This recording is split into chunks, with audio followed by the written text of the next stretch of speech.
What is up, Niner gang? Top of the morning, you guys. I know we're late. That's my fault. Put it on me. Beat me up. If you guys find me at the sports bar or whatever, jump me. That's my fault. I apologize to my co-hosts. But they're here today, man, and I appreciate them being here. Everybody, give them a warm welcome. And yeah, guys, how are you guys feeling today? Do you guys have any worries? And how was your guys' New Year's night? Mine was great. Have no worries. Everything that happened last year. I'm not worried about that anymore. And yeah, last year was great. Last night was David? Uh-oh. Well, so I had a decent New Year's. It was quiet, except for around midnight when all the fireworks started going off. But that's just the way it is. Yeah. And I mean, it's a new year, so it's kind of a strange one because like my kid lives out of country now, and there are some things I'm gonna have to get used to, but that's life as it is, right? Yeah. Yep. Yeah, I feel you, man. The thing about the fireworks reminded me last night because the same thing. I was laying on the couch, and so I was facing the big window in our living room because I was laying on the couch. But my lady was in the back of the house, and all you hear is boom, bap, bap, bap. And she grabbed the kids, and she's like, "Get down, get down!" And I was just letting her do it because I saw the fireworks, so I knew what it was. But I feel her because they literally, I don't know if you guys remember when I came on the show and they had just shot and killed somebody right in front of our house. hmm And so, yeah, I understood why she was in that mindset, but I kind of let her go through it. Her sister was here too. She didn't tell her. She's like, "Man, you guys are assholes." the last couple of days in California. It's been raining, and it's been raining good. And we got a lot of flooding going on right now because the water just can't absorb into the ground fast enough. So last night, it's just nonstop raining. And then Mm, it was pretty loud, but we need the rain. So yeah. So no fireworks last night. I didn't hear much. I heard some gunshots, but not any fireworks that I could Oh, okay. identify. Yeah, I noticed what yesterday I think you left the rain cloud emojis, Yeah. and I was like, "Oh, it must be pouring down on him over there." We got East Coast Red and Gold came in and dropped by, left said, "Hey Brian, so what's up, man? Hope you guys are doing good today, and thanks for dropping in. Happy New Year to everybody as well. Hope everybody's doing great today, feeling good about the matchup, and just feeling good overall. That this is a new year for you to work through things that went bad last year or good last year, and you want to get them better. But yeah, guys, we're facing the Raiders in a couple hours, so I feel really good about the matchup. We have the best defense in the league. We're going against a second string quarterback. Maybe there's a little worry with the unknown there, but his stats should be a telltale sign of things to come. I'm talking about Jarrett Stidham. Do you guys have any thoughts on the benching of Carr? And we'll go kind of from left to right. So Brian and then David, and we'll keep going in that order if that's cool with you guys. So do you have any thoughts on the Raiders benching Carr? I think Carr might have been playing, with a little bit of reserve. I think the team really believes in Carr. That's their guy. And I think since the Raiders have left Oakland and moving to Las Vegas, Carr is their Uh-huh. franchise. Especially with Gruden leaving and everything happening. Carr's Mr. Raider right now. But if he gets hurt, they're guaranteed to have to pay his contract, and it's a pretty big contract. So I think that could be a decision on why he's being benched. Supposedly, if they win all out, they could make the playoffs, but that's not happening anymore. So Yeah. David? So I honestly think it's a business decision. I don't think the Raiders are going to go forward with him. I think they trade him this offseason. This is all just speculation at this point. But there's a $38 million injury guarantee on his contract. So if they're not going to keep him, they're not going to play him because that's too risky for him. And I'm honestly, when it comes to Stidham, 52.8, he hasn't played much, but 52.8 QB rating. And when it comes to 40-yard dash time, Nick Bosa is actually faster than Stidham. So this ought to be interesting. Right. Yeah. Right. Yeah, man. I hope they get Drake Jackson some reps in this game, man, because he's really good at catching mobile quarterbacks from behind, catching up to them and stuff. I'll name off the stats real quick for Stidham, but I agree with you guys, man. Brian, as you were saying too, like Carr. I feel like ever since he's came, he's been the Raiders. Basically, he's the only one that they have hope in, the only one that gives them hope, that kind of keeps them afloat. And the Raiders in the contract with Carr have a guarantee if he gets injured, they have to pay him around $40 million. So, that's kind of insurance for the bank account that they're taking there and pulling him out. And some of the players are frustrated, man. They're pissed off about it because they feel like when they win, they're going to win with Carr. They want to win with Carr. When they lose, they want to lose with Carr, regardless of what happens. But I think they're kind of forgetting this is a business. And you'll see, man. We'll see because, it's not like they were having any success with Carr. So maybe this will create a spark for them. Hopefully not. Hopefully we put the smackdown on Stidham too. But David, like you were saying, his stats aren't great. I'll name off some of his stats right now so everybody kind of gets an idea of what we're talking about. So Stidham in 2019, that season when we went to the Super Bowl, he played 8 games for the Patriots. He was 24 of 48 for 50%. Right, so 24 of 48 pass completions, 2 touchdowns, and 4 interceptions. So he was 50% in the completion percentage, but when it comes to touchdown ratio to interceptions, he was at about what is that? That's like a 200% difference in the It's like 0.5. It's like 0.5 touchdowns to to interceptions for 270 yards. With the Raiders, he's been 8 of 13 for 72, so a little bit better. But that's only 13 passes thrown in total with the Raiders. So we'll see what we have in that, man. But it's not too promising for him. We got the rush, the front up 4 that does really good against everybody. So hopefully they lay the smackdown on him. But yeah, we have the number 1 defense. I'm not too worried about it. I think Josh Jacobs himself is going to have a pretty tough day. Do you guys want to get off any thoughts about anything else you guys are looking forward to in the matchup against like the offense against our defense? Their offense against our defense, I'm very excited to see Josh Jacobs go against our defense. I think he's going to play regardless. He's 3 years. And I don't think the Raiders are picking up his 5th-year contract option. He's a good running back. I think he's the top running back in the league right now. So he's still going to get the ball. He's still going to, try to do something so he can show off and maybe get paid for another team or even possibly the Raiders still. So I'd like to see how our team does against stopping the run. I don't think we've given up over 60 yards for a rusher this season. I think it's close to that. I honestly don't know off the top of my head.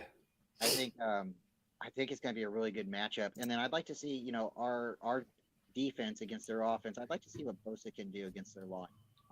I'm really hoping Bosa can get a couple sacks this game. David? So our run defense is first in the league. We average 75 yards allowed per game, 3.3 average. Jacobs is going to have a hard time against us. What I'm worried about is their slot corner, because right now, who's our slot? I mean, Jimmy Ward's been playing better. He's been getting better every game at it. But, Renfro is a good slot receiver. We do have Devontae Adams on the outside. Hopefully, Javarius Ward gets locked up on him. But, I mean, then you have their QB. Stidham. Yeah. And like I said, our best defensive ends runs faster than him, so that he's not going to be able to get away. Yeah. I I honestly I expect our defense to play a dominant game today, but I mean, Josh McDaniels, when it comes to being a head coach, I haven't seen anything great out of the guy yet. This is his second time. So, yep. Yeah, man. So that's a really big matchup. I'm going to be looking forward to is Josh Jacobs against the #1 run defense in the league. The Raiders could play this game very similarly to how the Falcons played us because Marcus Mariota, when you go look at Stidham's highlights, he kind of looks like he does a lot of the things that Marcus Mariota can do. If the Raiders have some success in the run game and don't ask Stidham to do too much, kind of like the Falcons did with Marcus Mariota, we'll see what happens. They can put him in a really good position to be successful. But with Josh Jacobs being in his fifth-year option, man, I mean that's a guy you really want to build around. You know, they're going to have to try and find a quarterback, and allegedly, you know, Tom Brady is already talking about he's going to the Raiders next year. That's what I heard in an interview. That actually, you know, everybody thought that he was talking about Garoppolo when he said you're going to stick with that guy. I forget what he said exactly, but he's like, man, you guys are going to stick with that guy.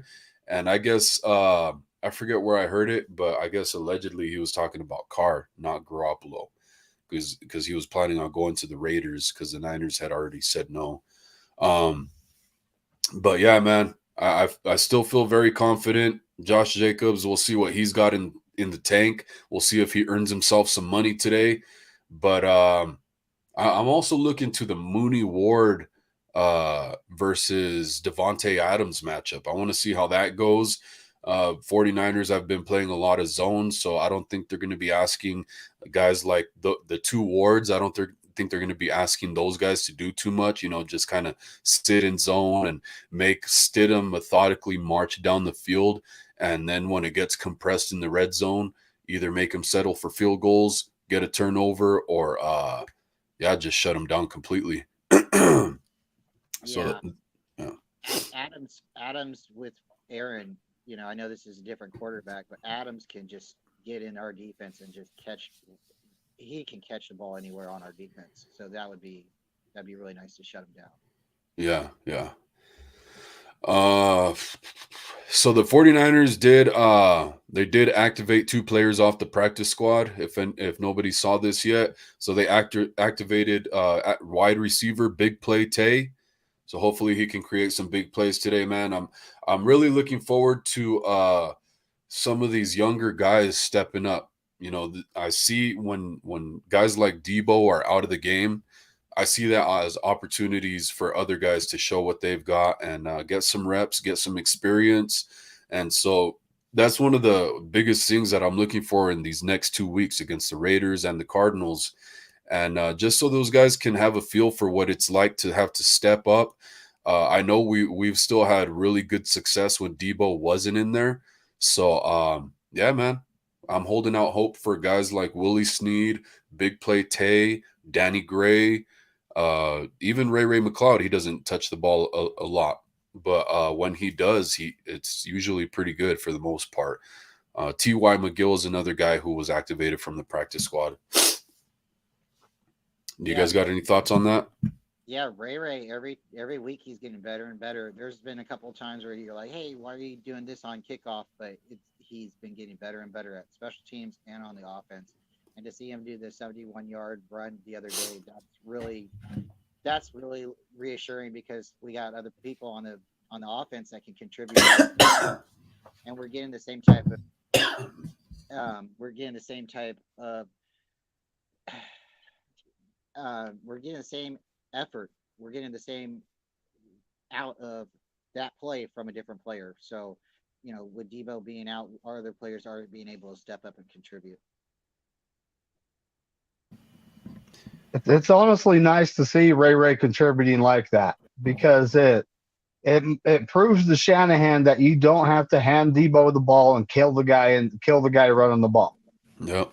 I mean, right now I look at our offense like with the quarterback we have, we need him at wide receiver more than we need him at running back. And we have running backs. They're open in the practice window for Eli Mitchell. Yep. And honestly, the problems he's had, it's the same knee. So that's something that if the front office is watching, you might want to get that checked out this offseason, huh? But Yeah. if it's something that can be repaired, I mean, the advances in medicine these days are freaking amazing, and it Yeah. could just be something they could go in with and do laser surgery on. It could just be something simple, a little bit of a Yeah. cleanup, let him do some rehab, and then he's fine. But either way, we're getting him back. I got my fingers crossed that he stays healthy throughout the playoffs, because having him and CMC, that's huge at running back in the playoffs, especially with our rookie Mr. Irrelevant doing way more than he should. I'm just happy to see it, quarterback. Yeah, man. I totally agree. The thing with Elijah Mitchell, I think they would help him out more by not always rushing him back from injury. Whenever he's back from injury, they throw the whole load on him like he's a fresh running back, fresh off the bench or whatever.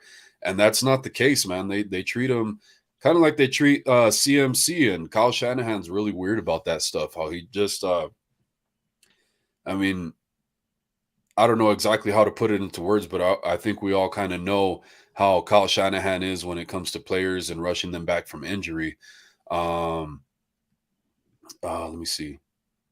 Oh, But I yeah, I think if the 49ers were to utilize some of these other guys in the pass game, like JP Mason and Elijah Mitchell, I think it would throw other teams off, for a loop in the playoffs. So I wouldn't be opposed to seeing that. Hopefully they don't have Butterfingers, but just to kind of throw teams off a little bit too, that we got other receiving running backs other than CMC.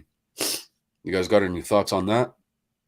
Yeah, that's a good point. You start getting a lot of players right now. The ball, maybe this game, third, fourth quarter, start pulling some of the starters out and letting them rest a little bit more and getting more of these Yeah. other guys, like Ray or Danny Gray, involved in when these other players come back, like Debo or Mitchell come back.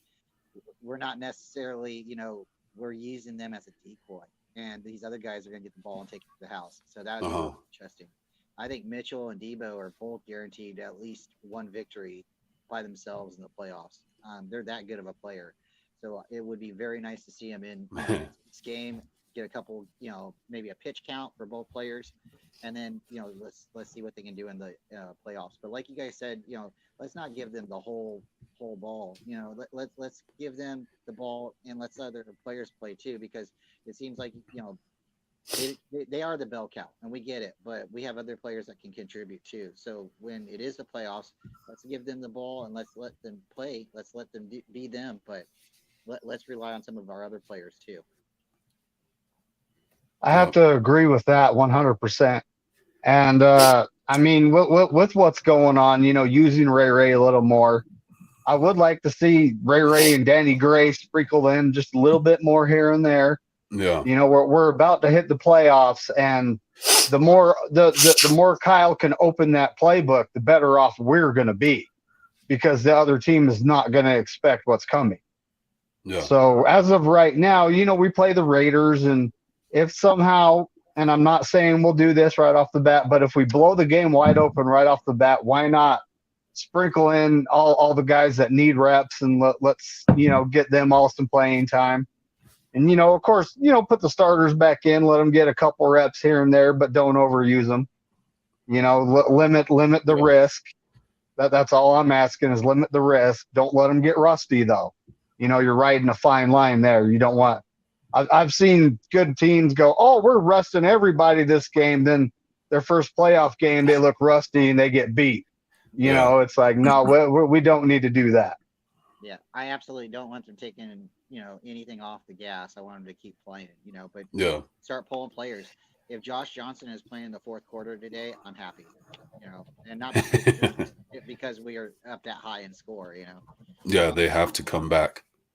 what do you But guys think about the team right now scoring on defense? It seems like the last couple of games we've been getting excellent contribution from the defense. I really want to see. That was actually that one of the points that I was going to talk about with Ryan. I think yesterday was, of course, I really wanted that pick six for Jimmy Ward. That was by a hair, man. That ended up not being a pick six, but it was an interception. I'm hoping he gets a pick six today against the Raiders, and I hope the Niners pay him, man. I want to keep Jimmy Ward coming, but we'll see if maybe Hafunga will kind of shut up some of the naysayers and get himself a pick six today or something, fumble recovery or something like that. So that'd be really cool. Yeah, defense is Well, definitely doing it. when Jimmy G was our starting QB, I said this in another stream earlier in the season. Our defense is going to have to score points. Oh my God. Defense or special teams. I said that's going to have to happen. This is before our offense got on a roll. I mean, they were not scoring anything in the second half. It was kind of a bad time for our offense at that point. But to see the defense contribute like they have been has been really good to see. Our offense, it's a good thing to have a quarterback like Brock Purdy. And I've always thought, when I'm watching Jimmy G, it's like he hits the playoffs, and for some reason the guy just doesn't do well.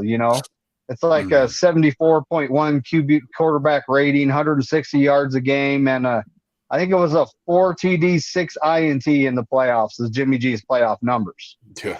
So he hits the playoffs, and he's not playing good anymore. It's kind of like, but he also, Brock Purdy, we can't say he doesn't have his limitations being a rookie. He really doesn't have the strongest arm, but his arm's a little bit stronger than Jimmy G's. It's strong enough to throw to the boundary. He can throw over 20 yards, and these are things Jimmy struggled with. Jimmy was a good game manager. I don't hate the guy. I wish him luck with whoever he signs with, which is probably the Jets, the Patriots, or maybe even the Commanders or the Colts. Who knows? We'll see. Yeah. But Brock Purdy also has the one thing that can be an absolute thorn in a defensive backside, and that's mobility to extend the play. Yeah. From what I've seen him in the pocket, his pocket awareness is fantastic. He can kind of feel the guy coming. And, if he's in a position where he can squirt out of there, he squirts out of there. If he's in a position where he just takes a sack to keep us from having a turnover, that's what he does. Yeah. So I like his poise in the pocket. I like how he looks comfortable. He doesn't have the happy feet that Jimmy G had. Jimmy G, he did honestly look jittery in the pocket. And, from his past injuries, I could fully understand why, But, I mean, just having a guy that's a little bit better than Jimmy G could put us over. And I'm not saying it will. It's a yet to be seen type of thing.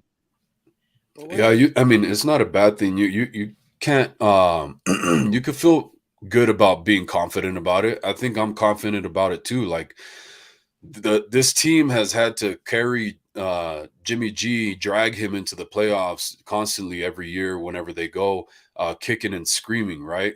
They take the ball away from him during the playoffs in 2019 and let Raheem Mostert take the ball, carry them to the Super Bowl. Now we got a quarterback that he doesn't have to be Patrick Mahomes. He doesn't have to be Josh Allen, anything like that. He just has to be a ball distributor and make a couple plays here and there, man. Garoppolo we had to lead too many methodical drives. That's one thing he was good at was, we had time of possession.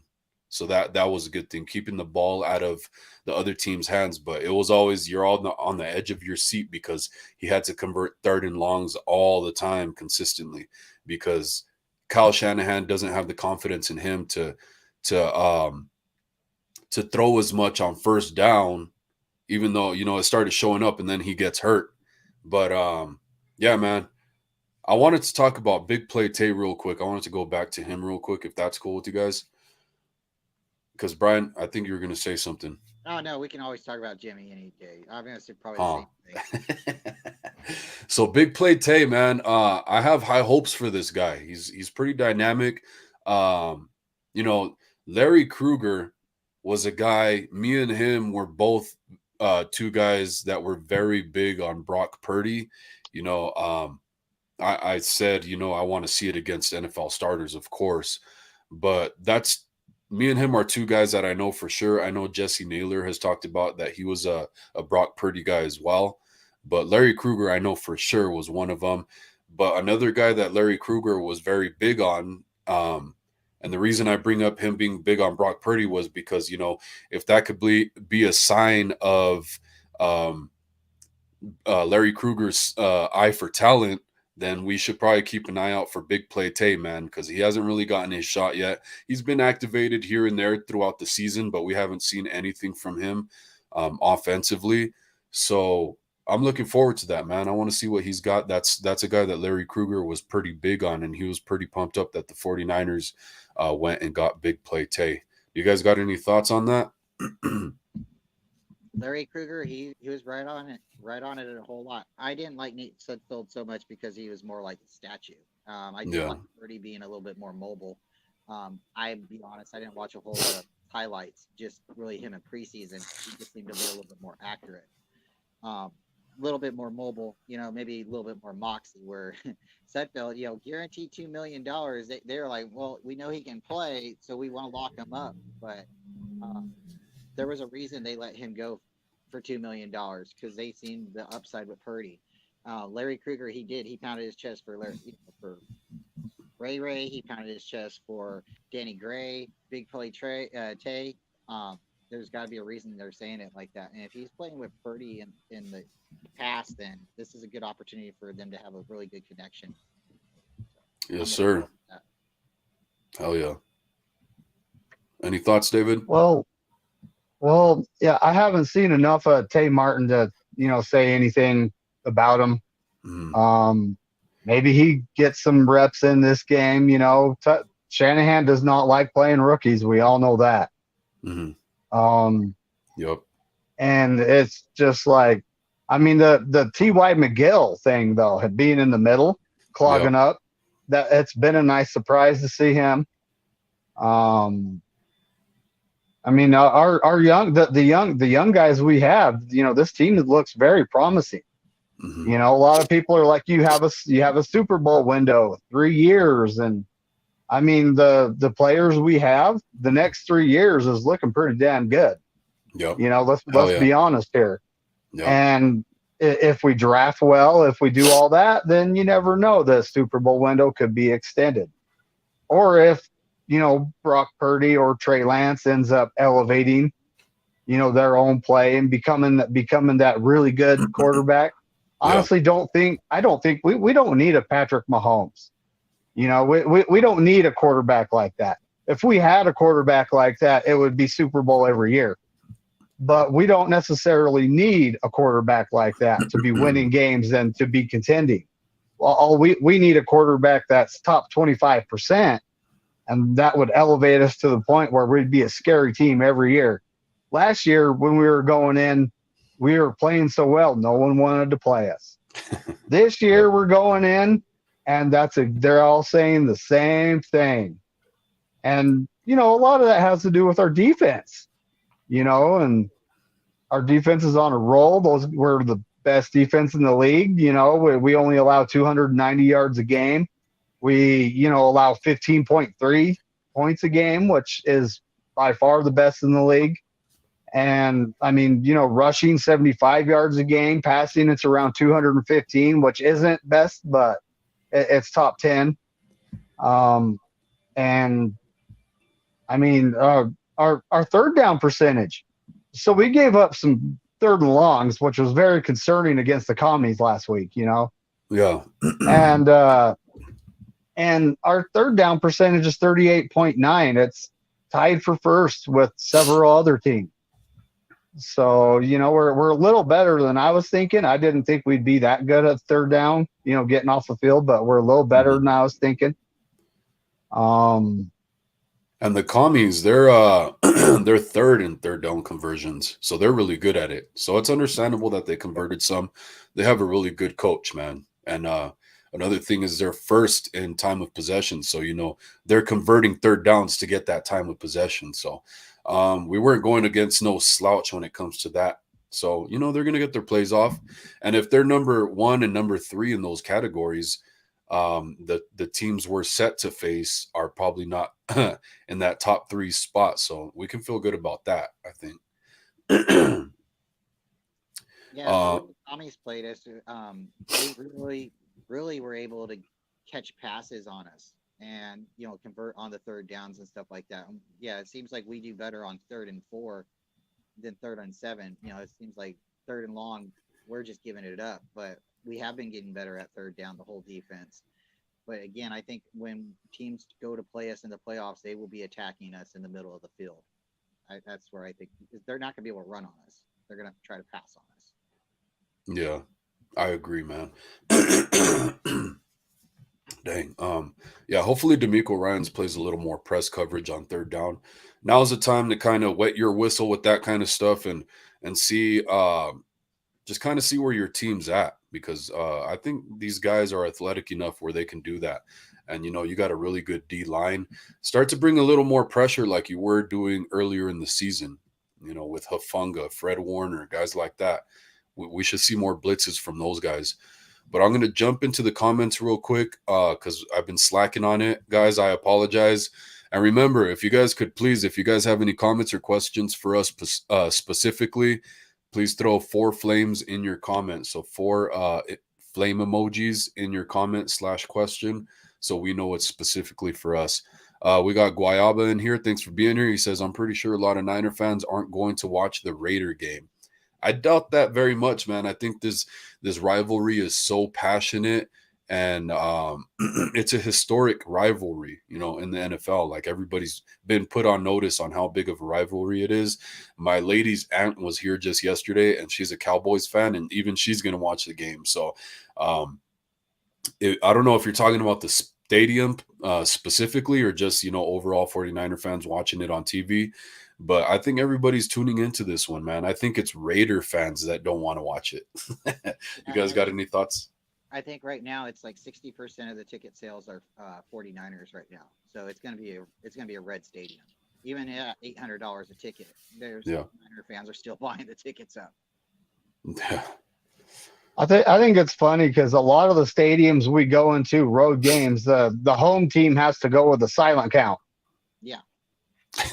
So it's like, is this really a home game for you? Right. That's one thing that we can feel very confident about going into the playoffs, man, is the 49ers for any team is almost like the perfect storm, the perfect disaster. That's probably why nobody wants to play the Niners. It's like, it's a really good team, really badass team. It's built to win with different quarterbacks. They don't ask the quarterbacks to do too much, but the fans, the way they show up, like you said, the home team has to have a silent count when we're the away team. That's really badass. That's shout out to all the Niner gang, the faithful.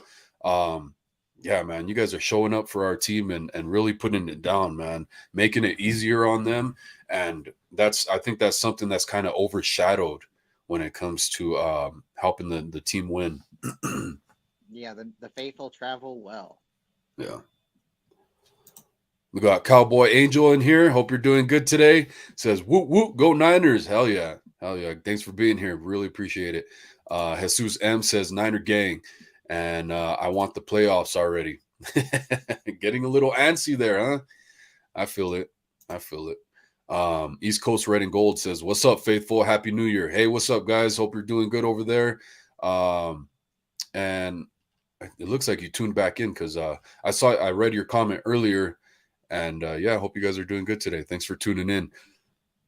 Yeah, they got a great show, great team. Wednesday. Yeah. If you guys haven't heard about it, check them out. They're great. Oh yeah. You guys go check out East Coast Red and Gold. Really go check them out. Like them, subscribe them, all that stuff, man. So support our fellow Niner gang, fellow faithful.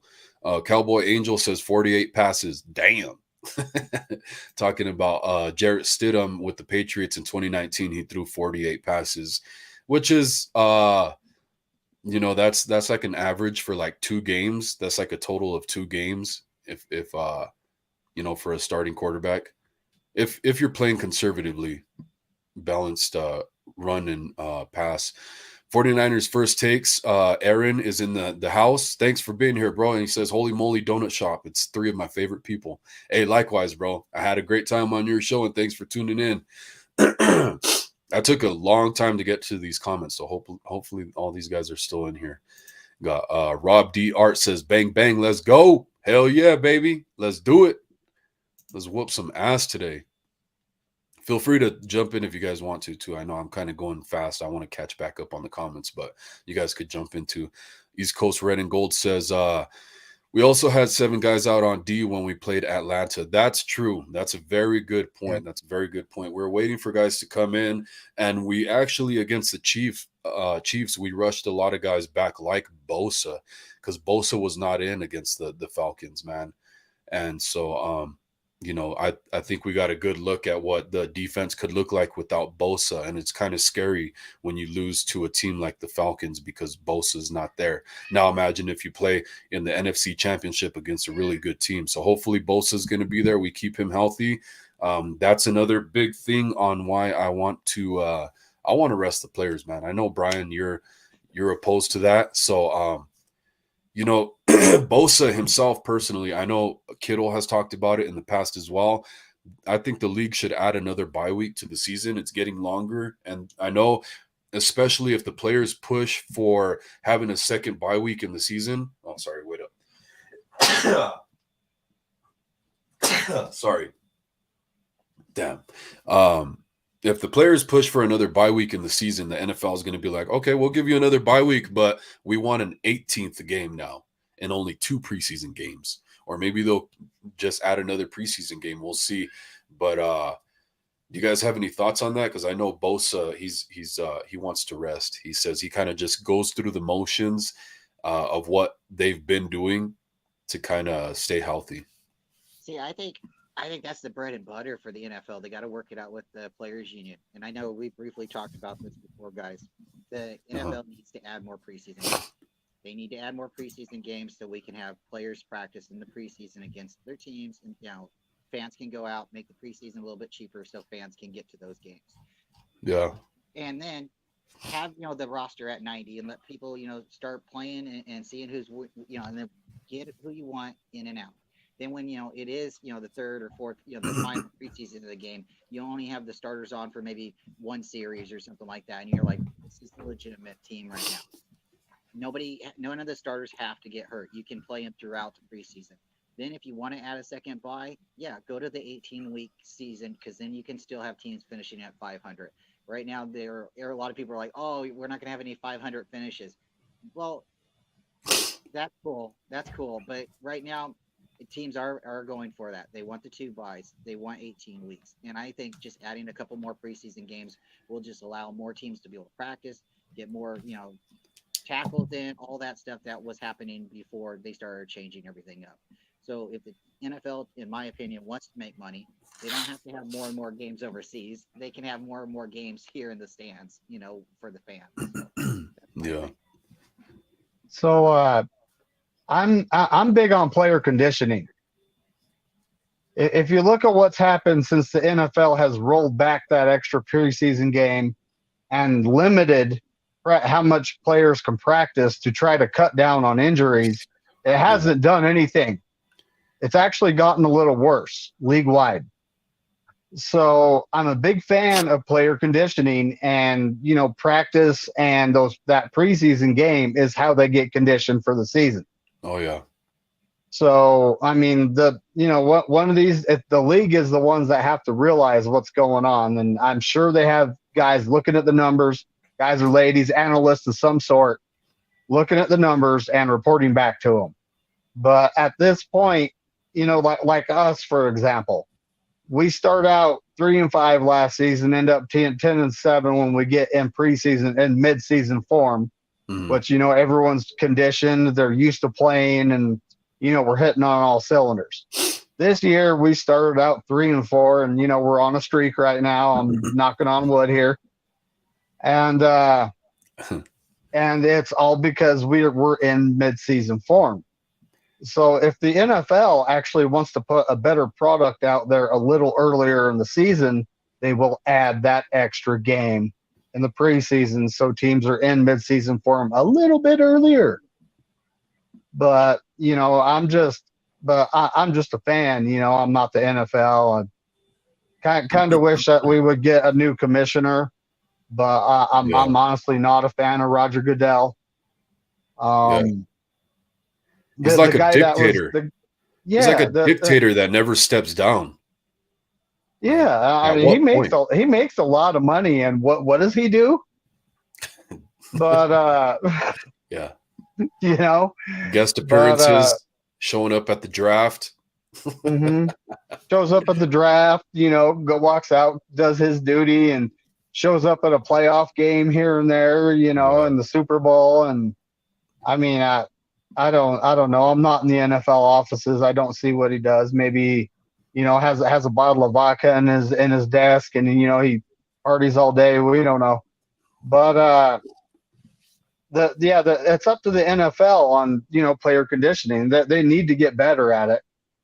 I mean, like our training staff used to be involved with hockey, and how that relates to football, I have no idea. Yeah, you're right. Rub a little ice on it, right? Yeah. Oh, and it's like I don't know. I'm a rub some dirt on it and get back out there type of guy, but some things you can't do that with, Put some doit on it. Yep. And well, I was kind of a sports coach, when my kid was younger, growing up, and in some leagues, because there's a shortage of good coaches out there for all the youngins, and I mean it's kind of a hard thing to do, to be honest with you. Yeah. When I played in college, man, we started training camp like in January. So around the time of the Super Bowl, and oh my God, when you're talking about conditioning and you start training in like January, you train all spring, all summer, your conditioning's doing nothing but going up, man. You just got to be smart about it. So yeah, we need to add more practice. It's ridiculous. The thing was too, like, when players got hurt this offseason during training camp and stuff like that, it was always after their day off. Their muscles would tighten up, then they come back and you got like a slight tear or something like that. So work your way back. You guys got to be smarter about the way you work. But yeah, add more of length of time of that practice window, man. I think it's pretty ridiculous the way they shorten up the training. I know they're out there doing their own things, but as an organized team, the OTAs and stuff like that, they should be allowed to do more. You got any thoughts on that, Brian? Yeah, maybe take the cameras away a little bit more. I know for fans, we want to see everything, but let the practices happen and go back to the 2-day practices. And maybe when you're practicing 2 times a day, you don't have to go as hard as you would go that one time a day, where you're like, oh, I got to show the coach. I got to show the coach. You stretch in the morning. You go have a couple scrimmages. Boom. You go back. You stretch. Maybe do some workouts. Lift, go back out. You do your final practice. I live in Stockton. The Niners training camp used to be here in UOP. I used to go over there. They used to have 2-3 practices a day during preseason, training camp. So for them to do that now, I just don't understand it. And like for us to have hockey, facility members, I just don't get that either. So for me, I'd like to see them practice more, even if that means you got to take the cameras away or something, because when I was playing in high school, we were practicing all year round. It was like after a season stopped, then everybody went to go join the wrestling team, or they were finishing up doing that. Then they started going to track. Then they start, but everybody was always practicing the whole year, and it was like you're just training for that next season. So maybe just don't go as hard as you have to. Maybe make it where they have more time with each other, because again, I know they want to limit how many people and the concussions and stuff like that. I get that, but you got to practice to tackle. You have to, so if these guys are only getting the tackles in game time situations, that's not going to help anybody, safety or not. So. Like I said, we started training like way in January, so we're just getting in great shape, great conditioning, stuff like that.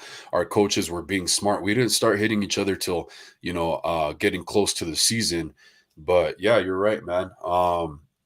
We got Rafael 5629er in here. Thanks for Yep. being here, bro. Yeah, great supporter of the 49er community. Thanks for being here. Hope you're having a great day, great new year.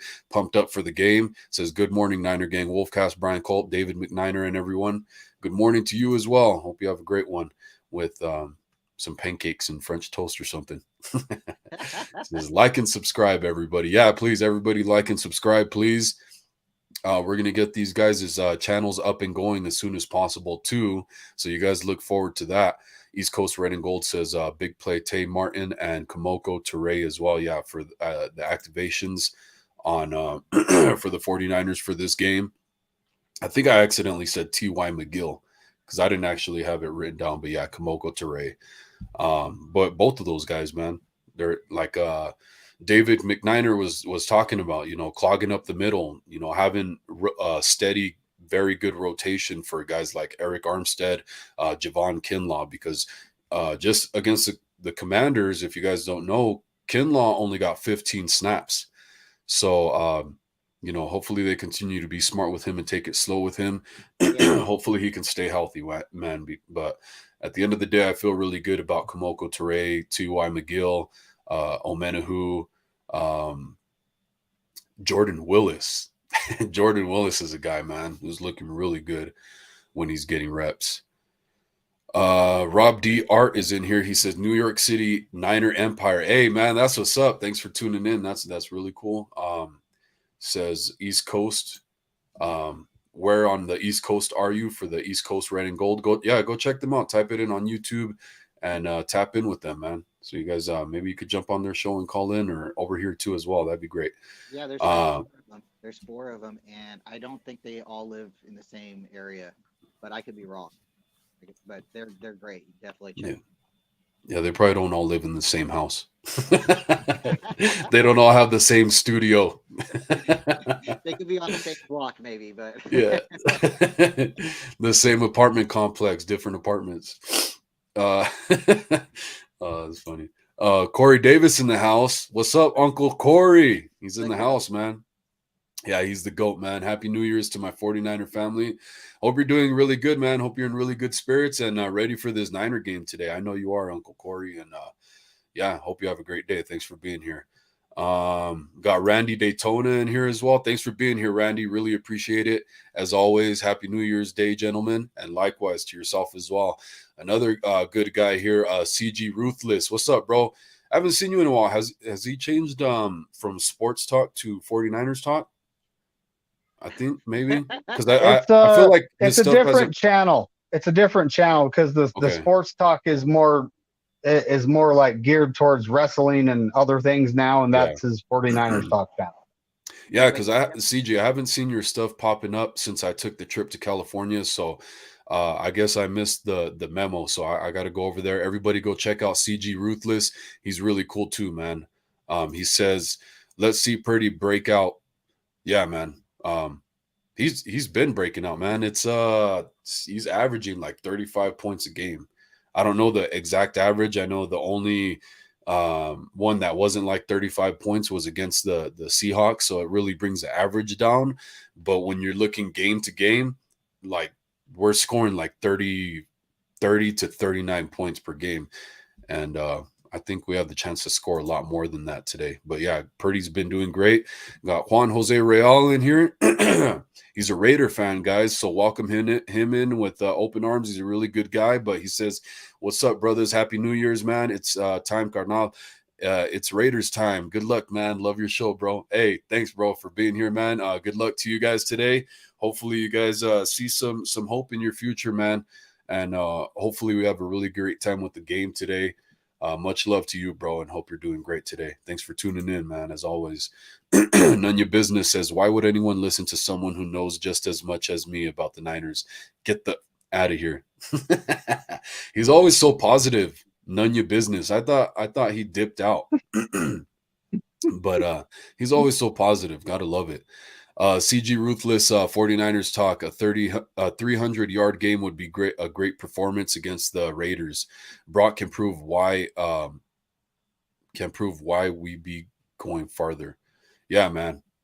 yeah, we'll have to wait and see it, man, because he's never played in the playoffs before. He's played championship level football in college, so I think he's poised to do good things in the playoffs, guys. But we just got to wait and see and hold our hopes for it. But I feel pretty confident in him. And like I said, man, if you guys have any thoughts you guys want to say while I'm going through the comments, go ahead. Feel free. Yeah, Go- CG had a really good show yesterday. He was interviewing with a Raider fan. It's a pretty good show if you guys get a chance to check it out. There wasn't a lot of Niner supporters in that chat, so but he did a great interview. So CG's definitely grinding. Oh yeah, yeah, always. He's always grinding, man. I always see him talking about his hosts and everything, or his guests that he's gonna have on and stuff like that. Malvin McGahee says, "Bang bang Niner gang, hell yeah." Randy Daytona says, "Not to take anything away from Larry, but there are dozens of scouts who predicted Purdy would be better than Trey." Yeah, I think I'm sure they were there. Just Larry Kruger, like I said, was the one guy that stuck out to me that really was on it. I think maybe because he was kind of alone in it when it came to the 49er YouTube community. As far as I know, Larry Kruger was the biggest name out there for the being a kind of an activist for Purdy. Mhm. um, He definitely went on Grant's show a couple times, and he was talking, and he would talk more highly about Purdy than Nate Sudfeld, and I think he got Grant on that bus, and here we are now. So. CG says Randy, like that Kelly guy. My God, he hates Trey Lance. Randy, who's he talking about? Do you guys know? Kelly is who he's talking about. It's a former Jet scout. I mean, he actually made a stupid music video about how Trey Lance was trapped. This is like when Trey Lance was a rookie, Daniel Kelly. Okay. and Okay. it's like, bro, you don't know what he's gonna be because of how raw he is. He needs reps. He needs time. None of us know what he's gonna be. We'll see. Yep. Yeah, CG says I scouted Spencer Burford. He turned out good. Yeah, man, kudos. And we know that CG's really hard on offensive linemen. So if he vouches for you, I'm sure you're pretty good. But yeah, Spencer Burford's doing pretty good. He has that rotation going on with Brunskill. So Brunskill's another guy, man. I hope because he's up for a contract this year. So I hope we can keep Burford. And I feel like this has been kind of slipping through the cracks here. Nobody's really talking about it since the beginning of the season. Is Brandon Ayuk is up for contract too? So Well, so he we have this is his third year. So after this year, we can exercise his fifth year option, or yeah, we can negotiate a contract that won't need his fifth year option and extend it. yeah. So we'll see in the off season what happens there. As of right now, it seemed like he would probably get like a mid-tier contract. I don't think he's going to get anything too explosive when it comes to dollar signs. But especially now his production has dropped off. Now, how much is that the quarterback, and how because Brandon Ayuk's badass, man. So we're gonna have to wait and see how that goes. I think the 49ers are going to try and sign him sooner than later, kind of like Dre Greenlaw. I was really pumped up the way they handled that situation and got him signed sooner than later, man. So we're going to have to see. Well, now's Go the ahead. time. I mean, what if Yeah. Brandon Ayuk goes off next year and requires an even bigger contract? So now's Oh, the time. he could go off in the playoffs, and then he's going to go and try and do some Debo type stuff in the agency. Go ahead, Brian. So here's something to think about. Like, at first when we had Ayuk, he was in the doghouse supposedly. We don't know if it was Shanahan or Jimmy's doghouse, but at first he wasn't getting targeted. And then he started getting targeted, and it was Jimmy who, was using him.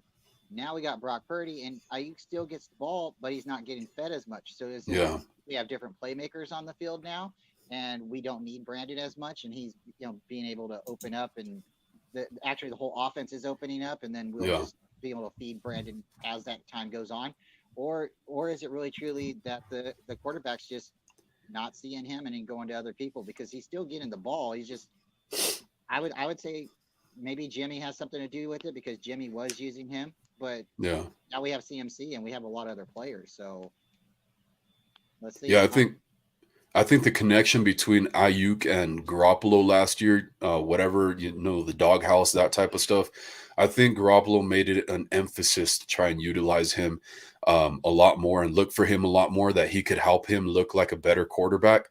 So I think that's going to build with Brock Purdy. His connection with Ray McLeod in the Chiefs game was really, really nice, and they ran the scout team together against the defense. So that's why they have that chemistry. I feel like Purdy just hasn't had a chance to build that chemistry with Ayuk. So hopefully in the playoffs is where it's going to show up, now that he's practicing with the first team offense. You got any thoughts on that, David?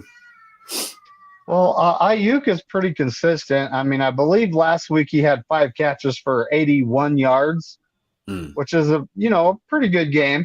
Yeah. But when it comes down to it, no, he really only has so many games with Glock Purdy right now. And as they go, the connection will develop even better. And yeah, I'm with you. Hopefully in the playoffs that goes off. I mean, we kind of need some good performances, especially going up against the good teams. And I mean, right now the NFC is looking. You never know what's going to happen in the playoffs, but it's pretty much looking like a 3-team race in the NFC. Same thing with the AFC. You got the Niners, the Eagles, and I am putting the Vikings in there right now. But it could be the Cowboys. Yeah. I mean, either you know what? I don't know. The Cowboys, they show that they can play with some teams, but then they show that they can't. That they play down to the level of the other team. So it's kind of they're just one of those kind of strange teams. You don't know what they're going to do. Because they're never actually really tested. Just like the Eagles, they haven't really been tested. The real test is against each other, is the Eagles versus Cowboys. That's the biggest test they ever have. And the Cowboys beat their backup quarterback, Gardner Minshew. He's pretty good. He's not the best quarterback. He's pretty good. By a but they also put the Cowboys put up a 40 burger on the Eagles defense. I wouldn't see this is why I say that, because they barely beat the Eagles backup quarterback by a cunt hair, but that quarterback that offense had to turn it over like 3 times for that to happen, for that 40 burger. The offense for the Eagles was turning the ball over so much in their own territory that they were giving that to the Cowboys to get that 40 burger. So, it wasn't really the Cowboys doing that as an offense. But yeah, and I think that's the biggest test was against each other, because look at what the Vikings did to the Cowboys. I forget the score, but it was they ran it up on the Cowboys, and they're one of a pretty one-trick pony. I think they're kind of like the Raiders, where they have one really good receiver, one pretty good tight end, and then one good running back, and then the rest is kind of up for grabs. Damian Lee says 28-13 Niners. If Kyle spread the ball with the running game. Yeah, I think it's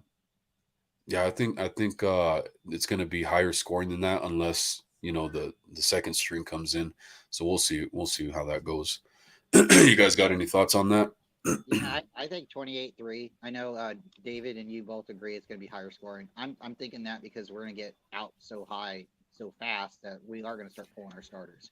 And that's, it's not that our starters won't contribute, but that might be when things happen, turnovers or stoppage, and that would be fine. I want to come out of there with, the win and no injuries. So yeah. But yeah, if we spread the ball around, I see them running the ball the rest of the game. It's just gonna be easy. Just keep everybody in and out and no injuries. It's gonna be a good game. David? That's the biggest thing. Is limit the important players, let everyone else get some playing time, but that's that really depends on the game. We're still playing for something. We have the number two seeds in front of us. Minnesota we do need help. Someone's got to beat Minnesota. But I'm hoping Green Bay, who's also making a playoff push right now, and that they have to win this game to stay in that hunt. So, and Minnesota doesn't, they're already locked into the playoffs. They don't have to win this game to do anything but keep the number 2 seed. Yeah. So I'm hoping that at Green Bay, Aaron Rodgers shows the Vikings that he owns them at Green Bay, and that'll put us in the 2 seed, and then we control our own destiny, and we have to beat the Raiders and beat the Cardinals in week 18, which that's kind of the Cardinals are just one of those pesky teams. Even if they don't have a bunch of players, they're just one of those pesky teams. It's a divisional matchup. Yep. But right now it's one game at a time. We got the Raiders in front of us. We're going to Los Angeles. We're playing their backup QB, Jared Stidham, which no one actually knows what the guy's going to do. And our defense is playing really good. So hopefully we're able to, contain Jacobs, lock up Devontae Adams, and, keep Hunter Renfrow from burning us on those third downs, because that's the guy I'm worried about on third down. And then he was hurt at the beginning of the season. Is he still hurt, Renfrow? Hunter? From I was looking at their injury report, and I don't see him listed. Okay, because I had him earlier in fantasy, and I had to let him go because he was hurt. I mean, Damian Lee, that's a very realistic looking score. That could be a very real possibility. I definitely have the 49ers dominating a lot more, but that's more of my hopes and what's going to happen in the game. That 28-13 sounds a little more realistic. Probably the touchdown will come in garbage time at the end of the game. I could see the Raiders only getting 1 or 2 field goals in all reality outside of garbage time. So I could see that happening. 28, 31, 27, the 49ers scoring about that much. But I could see the 49ers running it up more with some defensive scores. That's why I say if we get a really huge lead, it's going to be defensive scores, because I don't think Kyle Shanahan – you guys seen what happened with Jordan Mason. He got down there, and then we just knelt the ball out. And I think it was to be respectful to Pete Carroll, hey, we can just kneel out. We don't have to. They could have definitely punched that ball in. But then what's going to happen next season? Then it's going to be a tag back. And I think Kyle's just trying to be respectful to, coaches. So, like, again, with this happening, with Carr being benched and stuff, if the Niners blow out a big lead, I think the only scores are going to be like, it would have to kickoff return, or, like an interception or a fumble return. I think this is going to be a good game. I think they're going to try to keep it close to the league itself. Yeah. Way to keep it classy, Kyle. Way to keep it classy. CG Ruthless says, will Brock Purdy light up the Raiders defense? Yeah, man, I think so. I think he's been lighting everybody's defense up. Even the Commanders are a top 5 defense, and he lit them up. He lit up every single team that he's played so far. So yeah, and there's a very real possibility that we get to see Josh Johnson sooner than later because of the score. And I really want to see what Josh Johnson's got in the tank. Randy Daytona says definitely most people gave up on most of O-line draft picks last year like they were complete garbage. Yeah, man, I hope the 49ers use some of that draft capital. Most likely Garoppolo's on his way out the door, and we'll get the 3rd round comp pick for that. So hopefully we use at least one of those for either trading or drafting for an O-lineman. Still waiting on Jalen Moore, he says. Join the club. DeAndre Johnson, thanks for being here as well, says, when is Debo coming back? I hate to admit it, man, but I think it's going to be next week. He's already in practice. Seems like they were trying to get him conditioned to get ready for this game. In my eyes, I think they should wait till the playoffs, because we have so many playmakers on offense. It's already so dynamic that you don't need to rush Debo back.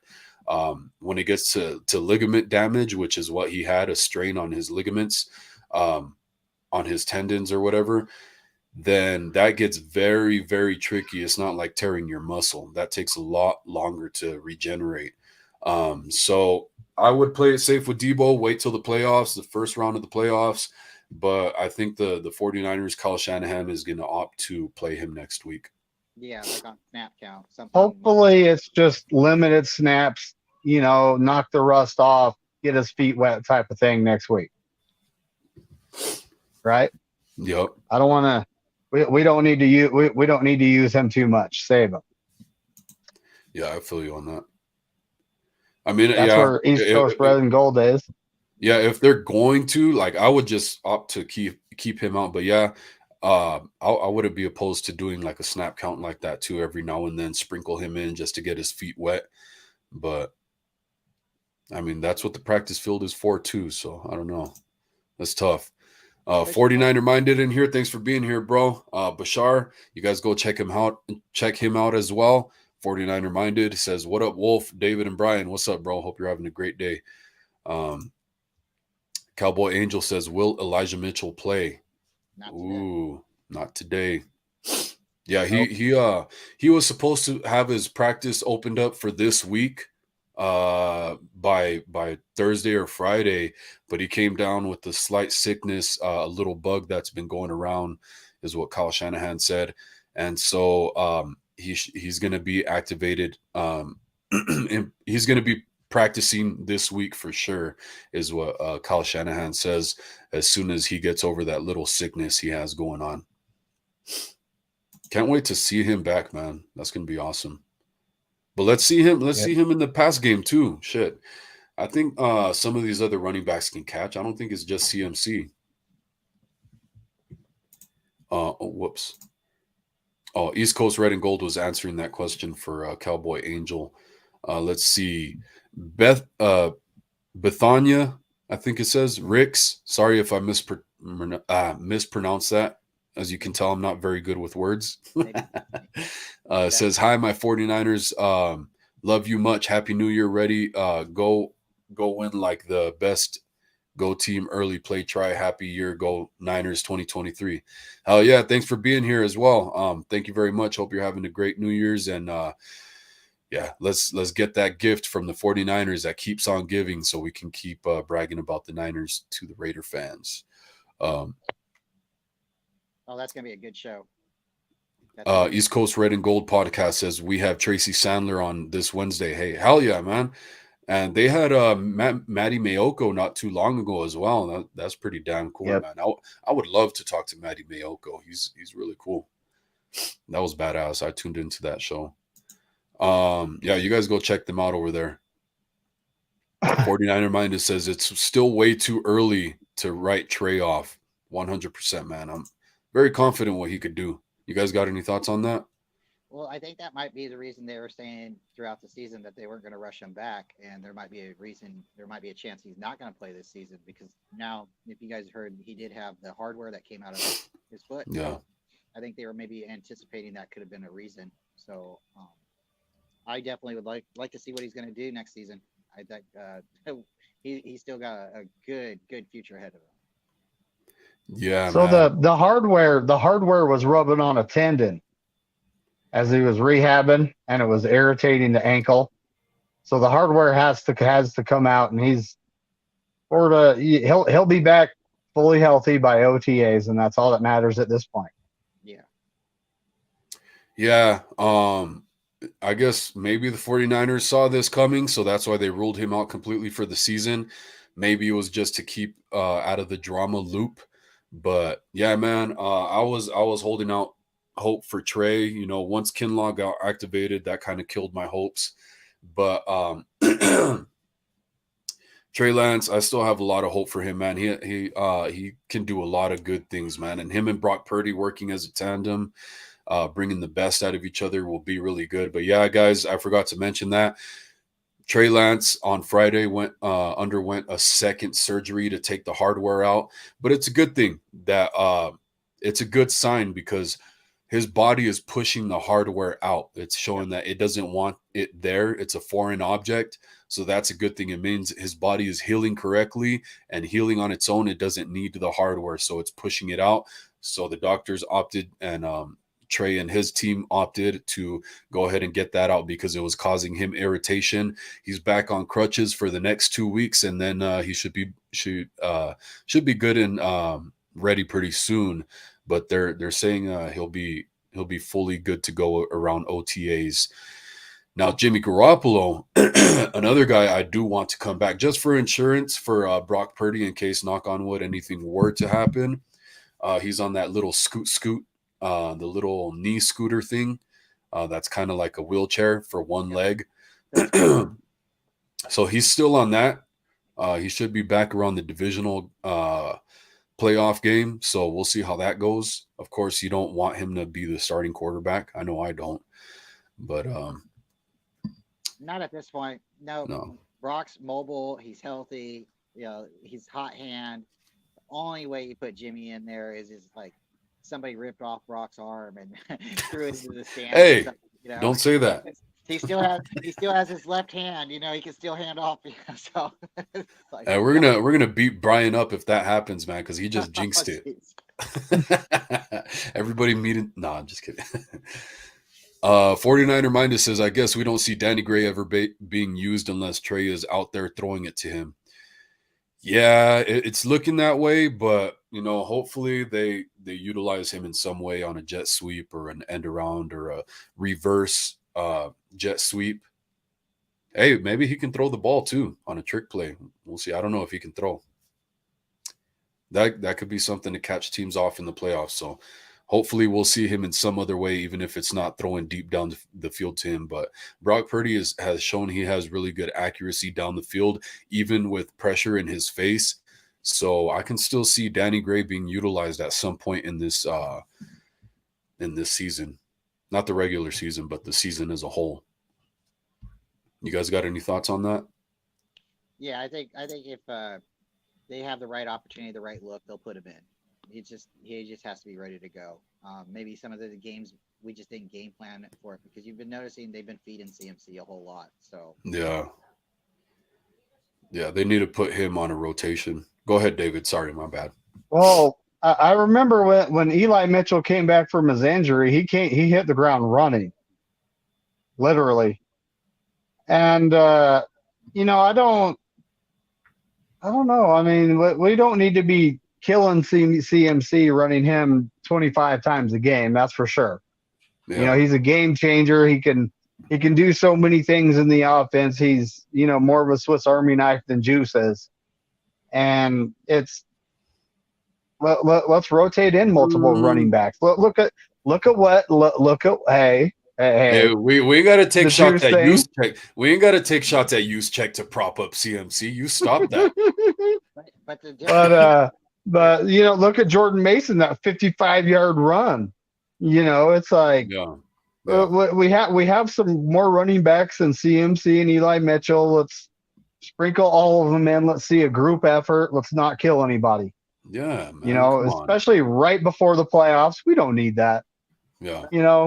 At this time, if you was to put Danny Gray in there, what wide receiver are you making sit down? I think they've been using Ray in there instead of Danny Gray. Maybe because of his attitude, I don't know. Maybe because of just his skill set. But at this point, when Ray's not open or Ayuk's not open, they are checking it down to CMC or throwing it to Kittle. So again, if you're going to put Danny Gray in there, it's probably going to have to be.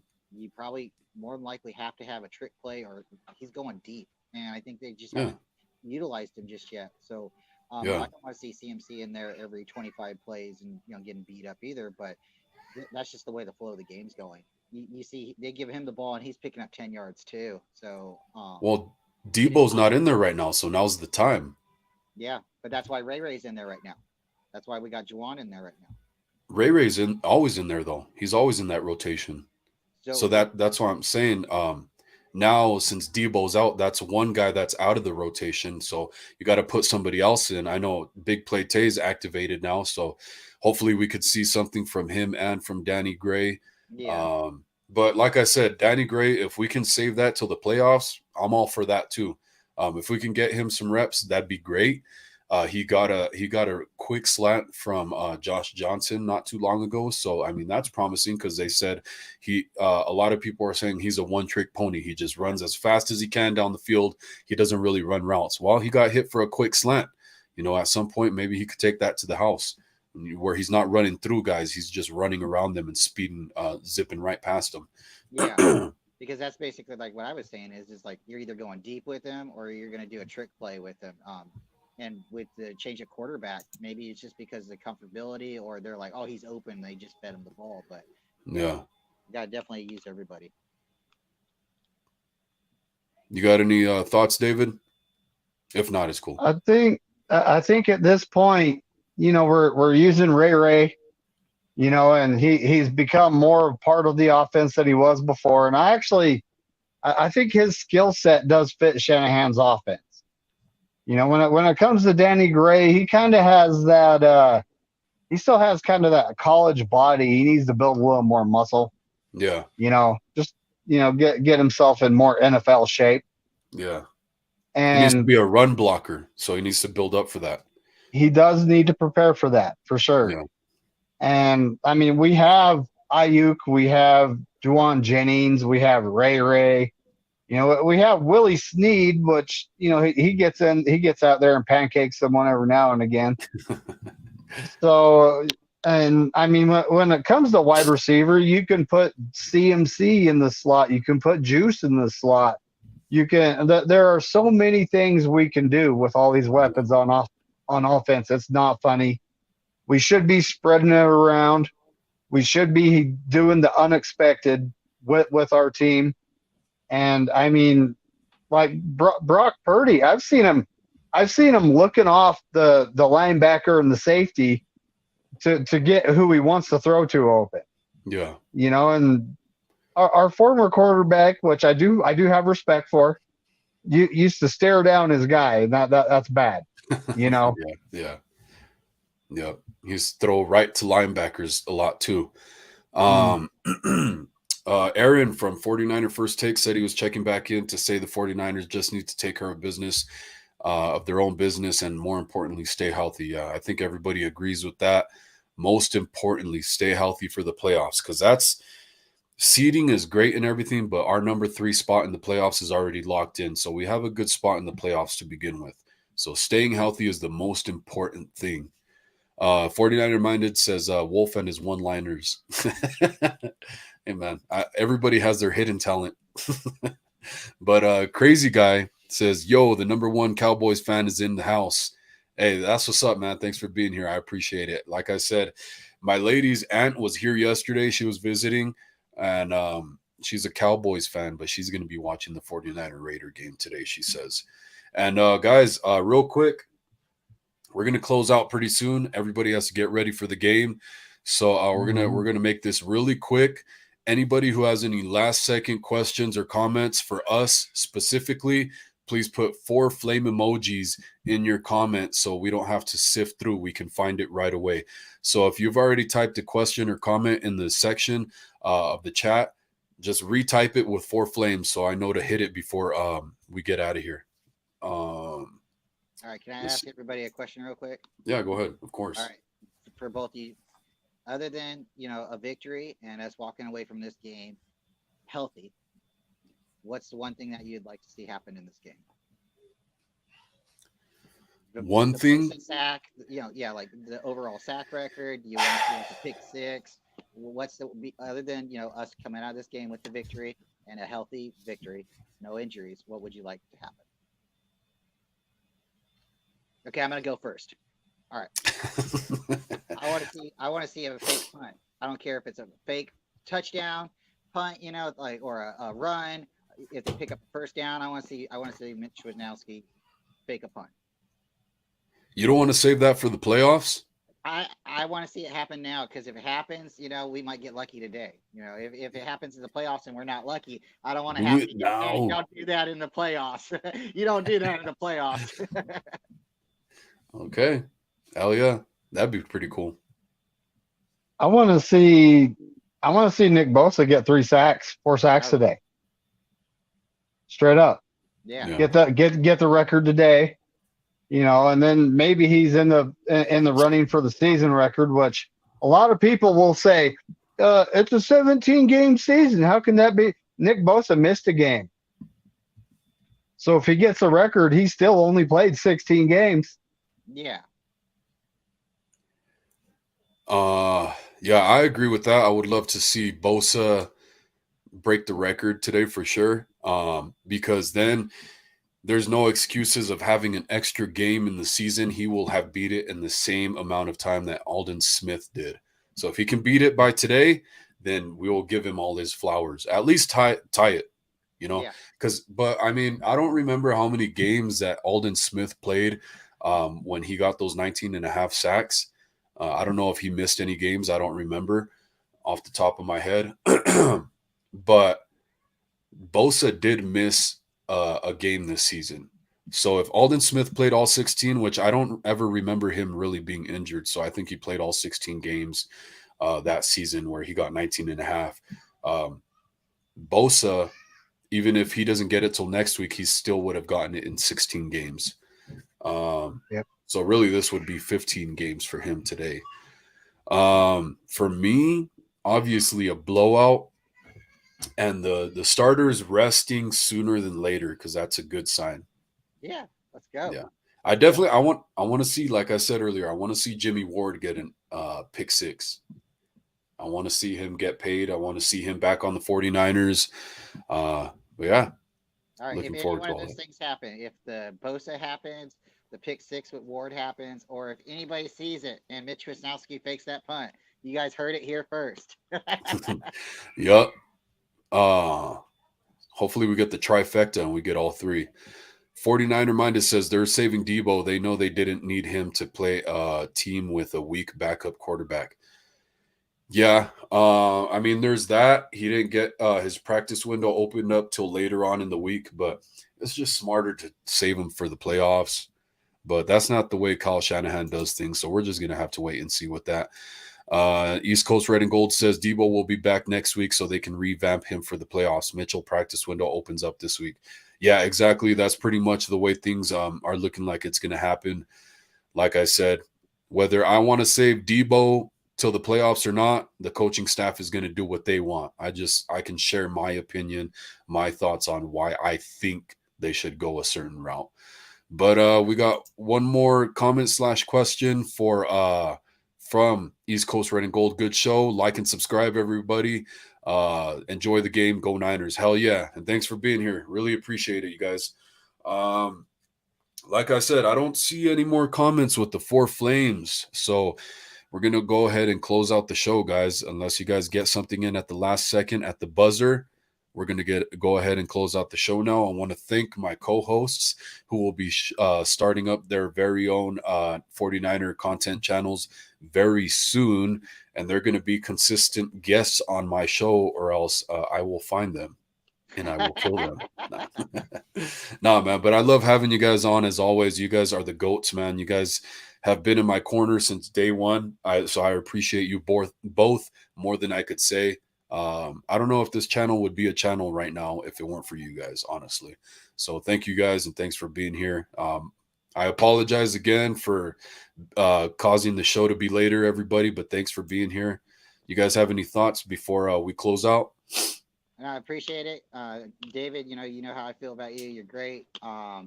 Dave is everywhere with me, everywhere. And I think you should get one of those foghorns that the Niners have, after we score a touchdown, the buzzer. Yeah. Yeah. But no, thanks, man. And, just keep doing your thing and go Niners. All right. You guys don't jump out of the show yet. We're going to close out. We got Randy Daytona in here with the four flames. Thank you very much. And